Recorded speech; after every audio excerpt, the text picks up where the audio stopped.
কল্যাণ সমিতির উদ্যোগে আজকের মাননীয় জাতীয় সংসদ সদস্য রায়পুরার গণমানুষের নেতা, যিনি ত্রয়োদশ জাতীয় সংসদ নির্বাচনে বিপুল ভোটে জয়ী হয়েছিলেন, সকলের প্রিয় ব্যক্তিত্ব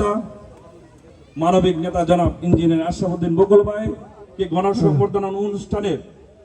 প্রধান অতিথি হিসেবে উপস্থিত রয়েছেন। অনুষ্ঠানের সভাপতিত্ব করছেন শ্রীরামপুর বাজার ব্যবসায়ী কল্যাণ সমিতির সম্মানিত সভাপতি, নরসিংদী জেলা বিএনপির অন্যতম সদস্য জনাব ইফতেখার উদ্দিন ভূঁইয়া ইতু সাহেব সহ আজকের এই অনুষ্ঠানের বিশেষ অতিথিবৃন্দ, বাজার ব্যবসায়ী কল্যাণ সমিতির সদস্যবৃন্দ এবং এলাকাবাসী, আসসালামু আলাইকুম। প্রিয় উপস্থিতি, সবাই বক্তব্য, আমার পূর্ববর্তী যারা বক্তব্য দিয়েছেন সবাই বলেছেন কেন শ্রীরামপুরের সে ঐতিহ্য বা বাজার কেন নষ্ট হয়েছে বা হতে যাচ্ছে। আমি শুধু একটা কথাই বলবো, আমাদের মাননীয় প্রধান অতিথি যিনি জনগণের জন্য কাজ করেন, এখানে আমি আরেকটা কথা অ্যাড করে নেই,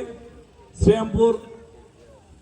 7 নং ওয়ার্ডের বাসিন্দা পৌর বিএনপির সাধারণ সম্পাদক